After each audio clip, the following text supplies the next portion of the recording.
Poštovani gledatelji, dobar dan i dobrodošli u Govornicu. U posljednje vrijeme je sintagma govor mržnje jako raširena u domaćem javnom prostoru. Riječ je zapravo o napisanom ili izgovorenom govoru koji potiče mržnju prema određenoj osobi ili skupini, a to na kraju može rezultirati diskriminacijom ili čak nasiljem. O tome kako spriječiti govor mržnje, kako ga prepoznati, kako se boriti protiv njega i na koncu je li ga uopće moguće iskorijeniti, razgovaram sa svojim današnjim gostima. S nama su Marija Renić. Marija, dobar dan, dobrodošla. I Dražen Hofman iz GONG-a. Dražene, dobar dan i tebi, dobrodošla. Evo za početak, dakle GONG je prije nekog vremena proveo jedno veliko medijsko istraživanje o prisutnosti govora mržnje u domaćim medijima. Možemo li na početku nekako pokušati detektirati sliku kako stojimo, koliko zapravo ima govora mržnje u hrvatskim medijima? GONG zapravo provodi istraživanje pojavnosti govora mržnje, stereotipizirajućeg govora i diskriminatornog govora u medijima kontinuirano mjesec po mjesec na jednom uzorku medija što tiskanih što elektroničkih. I svaki mjesec je cilj tog izvještavanja o pojavnosti takvih oblika, nazovimo ih skupno, neprihvatljivog govora, pokazati koji su nekakve najvažnije linije i najeklatantniji slučajevi koji javni prostor i nekakvu javnu debatu opterećuju ili odvlače na neki ton i neki diskurs koji ne pripada demokratskoj komunikaciji i nekakvom uvažavajućem pluralnom društvu. Govor mržnje u onom smislu, ako ga shvatimo restriktivno kao baš onaj kazneno-pravni njegov aspekt, znači izravno poticanje na mržnju i nasilje, je razmjerno rijedak i pojavljuje se više kao iznimka jer ipak je internalizirana ta neka kultura komunikacije koja pripada demokratskom miljeu, demokratskoj javnosti.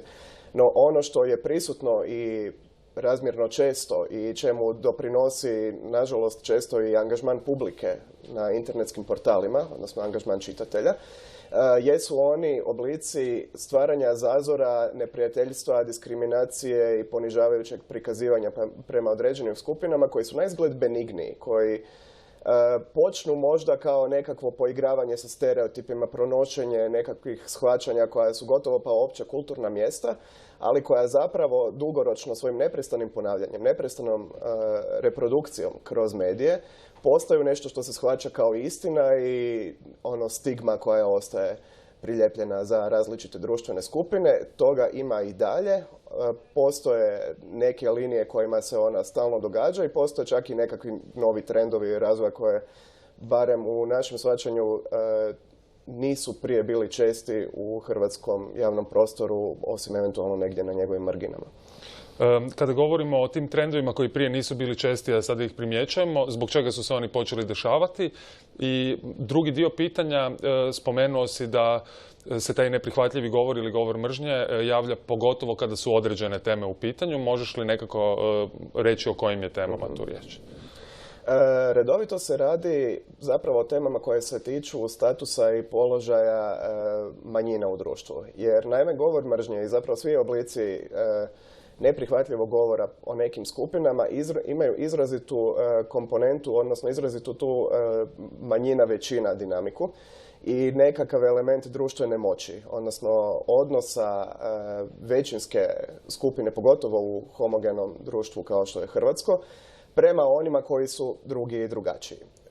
Kada se radi o konkretnim skupinama, u hrvatskoj javnosti najčešće su viktimizirani pripadnici nacionalnih manjina, konkretno srpske i romske nacionalne manjine, te seksualne i rodne manjine, odnosno LGBT osobe, kao skupine prema kojima je najčešća proizvodnja zazora i pronošenje negativnih stereotipa o njima, čak i onako nekakvo olako podrazumijevanje da izvještavanje o njima može biti intonirano na neki način koji produžuje i doprinosi njihovoj stigmatizaciji. Ono što je novo, što zaista se nije prije pojavljivalo, je došlo nekako sa početkom migrantske i izbjegličke krize u Europu, odnosno sa velikim valom izbjeglištva koji je krenuo tamo negdje potkraj 2015. godine, kada se i u Hrvatskoj su se počele pojavljivati tada, ja bih rekao, refleksi ili nekakvi odjeci onog anti-imigrantskog diskursa koji uopće nije karakterističan za Hrvatsku, jer Hrvatska je sve do sad bila vrlo rijetko interesantna kao zemlja destinacija za migraciju, nego je to diskurs koji je karakterističan za recimo neke države zapadne Europe, koje su već dugo odredište migracija i gdje postoji uvijek u određenom segmentu taj ksenofobni, diskriminatorni, islamofobni, vrlo često sentiment. Međutim, u napisima u nekim hrvatskim medijima počeli su se pojavljivati sa početkom izbjegličke krize čak i takvi tonovi, onaj diskurs ugroze, kulturne ugroze, ekonomske ugroze, kulturne nespojivosti izbjeglica i imigranata sa hrvatskom, odnosno šire europskom kulturom, i to je nekakav novum koji je ta situacija. Kojega do sada nije bilo. Vratit ćemo se na Gongovo istraživanje, zapravo na Gongova istraživanja. Marija, evo ti si ovdje kao ambasadorica, možemo tako reći, kampanje koju provodi Nacionalna zaklada za razvoj civilnog društva. Dakle, kampanja se zove Nije smiješno. Možeš li nam reći o čemu je konkretno riječ?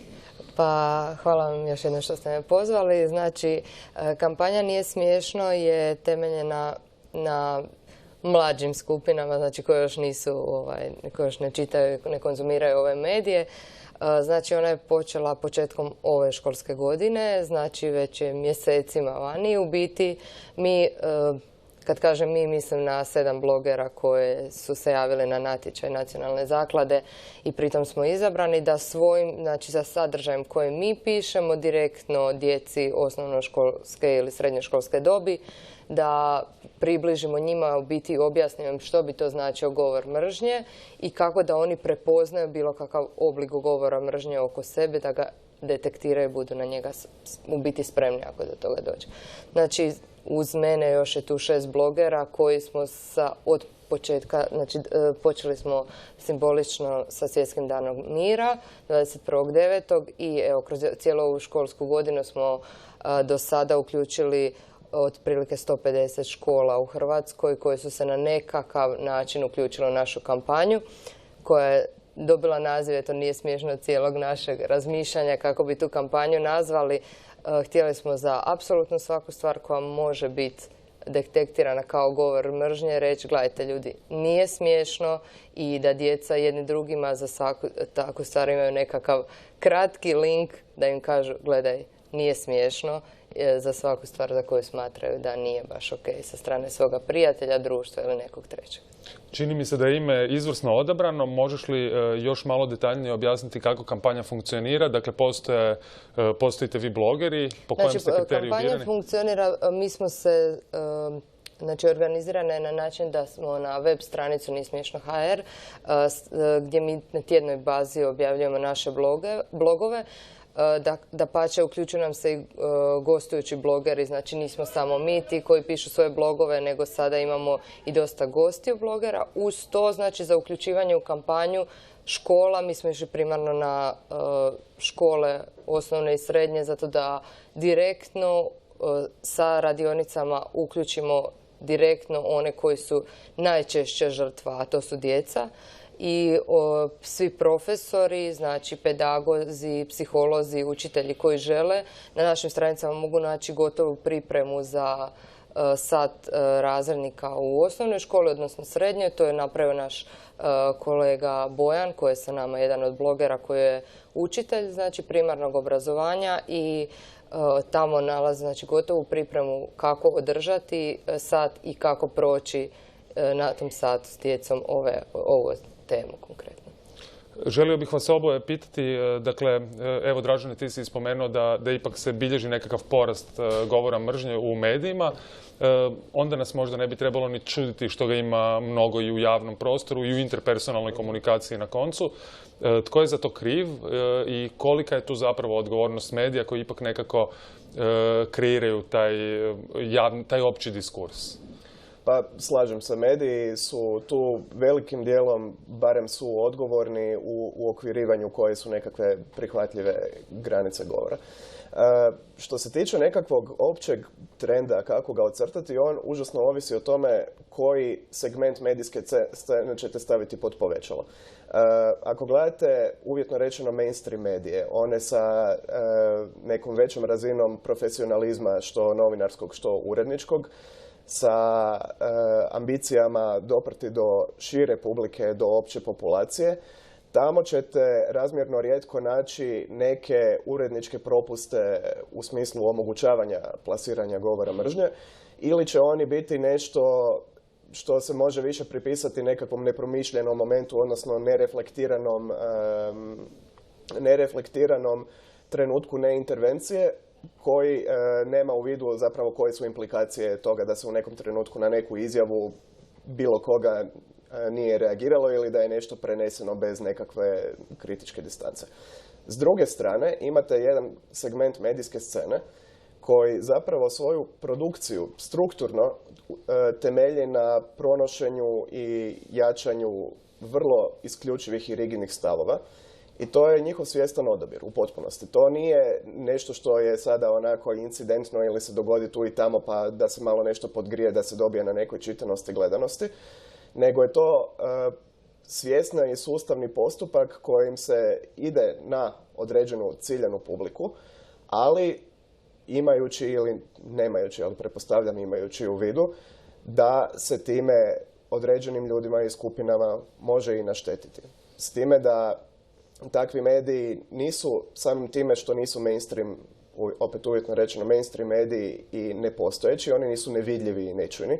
Oni itekako oblikuju jedan segment javnog mišljenja i ono što oni kažu nije nužno išta manje važno ili da dopire do nekakve potpuno marginalne skupine. Oni su sudionici javnog prostora, isto kao što su to i mainstream mediji, isto kao što je to i publika.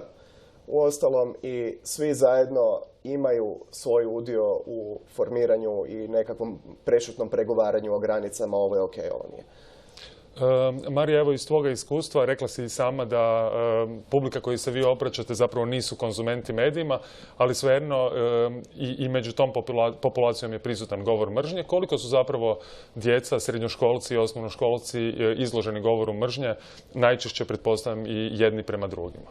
Pa oni su jako izloženi, posebno od kada su im dostupni portali, od kada im je dostupan internet na dohvat ruke, ja bih rekla 24 sata, znači ono doslovno u mjeri da se sve te informacije, svi ti portali nose sa sobom ono u krevet, u WC, svuda, a da pritom nemaju nikakvu kontrolu nad time. Tako da oni jesu konzumenti medija online, posebno srednjoškolci, ali s druge strane nemaju specijalizirane nikakve sadržaje za sebe koji bi bili za njih oblikovani. S druge strane, putem društvenih mreža gdje također možda djeci nije mjesto, ali nije nađen način kontrola. Znači jedina kontrola koja bi tu njima trebala biti su njihovi roditelji, a često puta djeca budu informatički pismenija od njihovih roditelja, što dodatno komplicira cjelokupnu stvar i u biti niti roditelji niti djeca često puta ne znaju da su žrtva ili da su predmet govora mržnje zato što nisu dovoljno informirani da bi to detektirali kao nekakav problem. Tako da mi imamo stvarno jedan izazov pred sobom koji je onako od početka educirati i objasniti što to je, a sve ovo što je kolega rekao, znači teško je nekada i reći što to točno je, neka je sama usporedba ili nekakav prikaz može biti puno snažnije nego bilo kakva napisana riječ. Znači, bilo slikica, usporedba. Ono što je po meni danas u odnosu na prije su oni puno izloženi iz razloga što danas ono što je nekad bilo u školama, recimo na vratima WC-a pa je ispisano nekakve ružne riječi, danas to putem Facebooka, Twittera, Instagrama i svih ostalih novih društvenih mreža koje djeca koriste, a na kojih još nisu doprli ova možda naša i starije generacije, su u biti riječi koje odlaze na tisuće ljudi s njihovim imenom i prezimenom. Prije je to bilo zatvoreno unutar jedne osnovne škole, jedne srednje škole, kvarta, možda malog sela ili grada. Sada je to sa njihovim imenom i prezimenom nažalost dostupno jednako cijelom svijetu, jednoj velikoj masi tisućama i tisućama, što u biti je naša neka polazna točka zašto želimo toliko raditi, da ih od starta, od prvog razreda osnovne škole, čak mislim da bi bilo dobro da se s nekim takvim oblicima kroz igru krene i od vrtićke dobi. Rekli ste zapravo jako puno zanimljivih stvari. Predlažem da sada pogledamo jedan prilog. Prilog je napravio kolega Saša Živković, koji će, mislim, još malo doprinijeti ovoj raspravi, pa se kasnije možemo referirati na njega. Nakon incidenta na prijateljskoj utakmici Hrvatska-Izrael i skandiranja za dom spremni, stvorile su se dvije struje u društvu koje nisu birale riječi u rješavanju te problematične situacije. Skandali povezani s komemoracijama u Jasenovcu i Blajburgu također su potaknuli razbuktavanje uzavrelih strasti u Hrvatskoj, ali ta strast najviše divlja na internetu. Tipkovnica je već dulje vrijeme glavno oružje govora mržnje koji se nezaustavljivo širi, jer komentatori svoju hrabrost kriju iza anonimnosti koju im omogućuje virtualni svijet. Imamo potrebu nešto kazati i jednostavno se ne osjećamo jednako odgovornim, iako je internetska platforma zapravo javni prostor i de facto bismo trebali imati iste kriterije, ista pravila kao i u ovom stvarnom svijetu, ali kad nas nitko ne vidi, onda mislimo da je to nevidljivo. S brojnim vulgarnostima i neprimjerenim govorom često se susreću novinari tjednika Novosti. Urednik lista Ivica Đikić i sam se našao na meti internetskih komentatora, posebice nakon objavljivanja fotografije ministra kulture Hasanbegovića sa spornom kapom na naslovnici Novosti. Kad neko psuje vam majku, to je neko zastrašivanje, to je neki pritisak, ali ja to ne bih shvaćao kao prijetnju i ne shvaćam to kao prijetnju. Tako da to je neugodno, to je onako čovjeka malo uznemiri. Zaredala je onako baš svakodnevna serija napada i uvreda i psovki. Smo dobivali mi to u redakciju u raznim oblicima, od mailova do telefonskih poziva, pisama, poštom poslanih, do tekstova koji su potpisivali neki autori na raznim portalima. S obzirom na to da su na internetskim portalima neprimjereni komentari gotovo konstantni, posjetili smo redakciju portala 24 sata gdje administratori pozorno vode računa kakvi komentari izlaze van. Bilo kakav govor mržnje, vrijeđanje na rasnoj, nacionalnoj, seksualnoj orijentaciji, vrijeđanje novinara ili subjekta članka, reklamiranje nekakvih sadržaja, sve je to zabranjeno i sve se to administrira. A komentatori imaju čak i kaznu, znači ako prekrše tri puta neko od pravila, onemogućava im se komentiranje kroz 24 sata, a ako vrijeđaju na rasnoj ili nacionalnoj, prema rasnoj ili nacionalnoj orijentaciji, onda im se 5 dana onemogućava da komentiraju na portalu. A posla ima puno, pogotovo kada je riječ o nekim specifičnim situacijama. Kada je bio recimo referendum o braku, tada se znalo dešava da mi kroz 10 minuta imamo 300, 400 do 500 komentara. Ista je situacija bila kad je i Josip Šimunić dobio bilo kakvu kaznu, kada je bila cijela afera oko onog njegovog pozdrava, a i to se ponavlja kada su ove neke ratne obljetnice ili obljetnice stradavanja, recimo kao što su u Jasenovcu ili Blajburgu. Ali govor mržnje u komentarima nije rezerviran samo za političke teme. Komentatorima nije važno radi li se o nekoj vijesti iz kulture ili zabave. Važno je započeti svađu. Ne biste vjerovali na kojim sve temama se mogu razviti rasprave o ustašama, partizanima, gej osobama i slično. Znači, bilo je i kod nas slučajeva da na nekim najbanalnijim stvarima, znači neke slatke životinjice ili nešto, dovoljno je samo da jedan komentator nešto napiše van okvira same teme i tu kreće rasprava i koja, ako se brzo, ajmo reći, u korijenu ne sasjeće, od strane naših administratora tu mogu zaista neugodne situacije nastati. A recimo kolege su baš iz Večernjeg imali situaciju da se isto na članku o Branju Šparoga razvila rasprava o partizanima i ustašama. I mediji i visoki politički dužnosnici trebali bi paziti kakvim se jezikom koriste i biti primjer tolerancije. ali u posljednje vrijeme sve više dolaze do izražaja i otvoreno pozivaju na netrpeljivost, a osuda takvog govora često izostane ili stigne prekasno. Cjelokupna situacija onda utječe i na takozvanu digitalnu rulju koja nizom kreativnih izjava kad čini komentare čitanijima od same vijesti. Ono što se objavi na televiziji, ono što se objavi na nekakvom portalu, ima svoje odjeke u ovim kavanskim razgovorima koje se vode na internetskoj platformi. Ali objektivno jedna pismenost i razgovor, kritički razgovor o korištenju medija, o sudjelovanju toj interakciji bi bio dobar i za mlade ljude, i za stare, i za sve one koji ne mogu bez Facebooka. Jedan od bitnih razloga što se to događa obrazovni sustav u ovoj zemlji koji svih ovih 20 nešto godina, mislim, na neki način relativizira nešto što je zlo. Jel? Ja mislim da je, kažem, najveći problem u tome što se sa vrha vlasti to ne osuđuje dovoljno odlučno, odnosno što su te osude uvijek povezane s nekom vrstom relativizacije. Uvijek se osudi pa se kaže ali. Uvijek se traži neki alibi za te ljude, što ti ljudi vrlo dobro osjećaju, pa onda nastavljaju sa svojim akcijama. Svi se naši sugovornici slažu kako bi trebalo ojačati zakonske regulative koje bi stale na kraj ovakvom javnom diskurzu. Ali te bi se regulative trebali provoditi, a ne samo stajati kao mrtvo slovo na papiru. Evo, vidjeli smo prilog, bio je jako zanimljiv. Ono što sam vas htio pitati, dakle, jasno je kada je neki govor mržnje huškački, kada je vrlo eksplicitan, ali kako ga pripoznati kada je on prikriven i je li možda onda čak i opasniji? Ja mislim da je opasnije upravo kad je perfidan, kada je naizgled nešto što pripada nekakvom običnom, normalnom, normaliziranom izražavanju.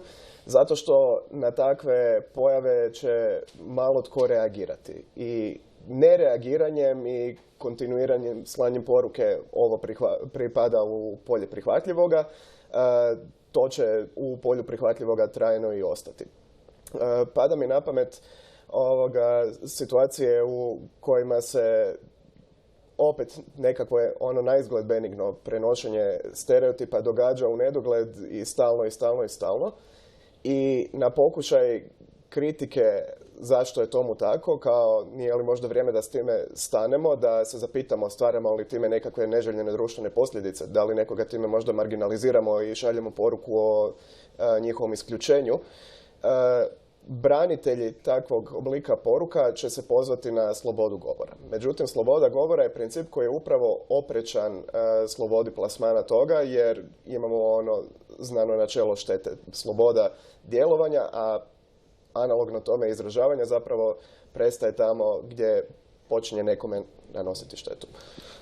Marija, iz tvoga iskustva, kako vi sa tom djecom, dakle sa učenicima, sa srednjoškolcima i osnovnoškolcima, kako bi trebalo reagirati kada se negdje primijeti govor mržnje? Evo sad kad sam vidjela profesoricu u prilogu, onda sam sjetila jako jednog dobrog primjera koji je primjenjiv za zaista svim generacijama.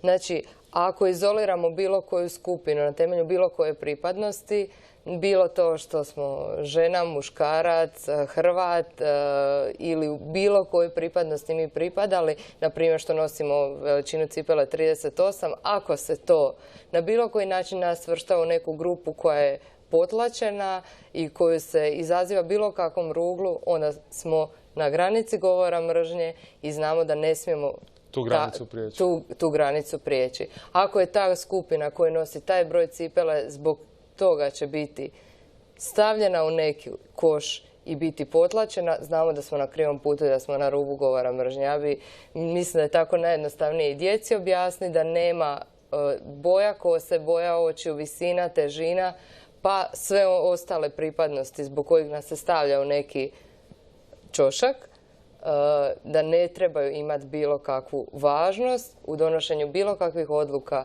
koje se tiču nas. I evo sad još tamo na samom kraju, zamolio bih te, dakle, tko se sve može uključiti u kampanju Nije smiješno i kako to može učiniti? Znači, u kampanju Nije smiješno mi smo prvotno pozivali sve osnovne i srednje škole, ali pozivamo apsolutno sve građane, znači da nas se pridruže, mogu to učiniti. Dovoljno je stavljanje plakata Nije smiješno na svoj prozor, kuće, škole, institucije, ministarstva, firme, kako god. Znači, svi su pozvani da se uključe u našu kampanju, a sve to mogu naći na našim stranicama. Na www.nijesmiješno.hr potpisali smo nekoliko puta. Evo tu nažalost moramo završiti. Puno vam hvala što ste došli. Vjerujem da će biti još prilike za druženje. Hvala vam. Hvala vam također.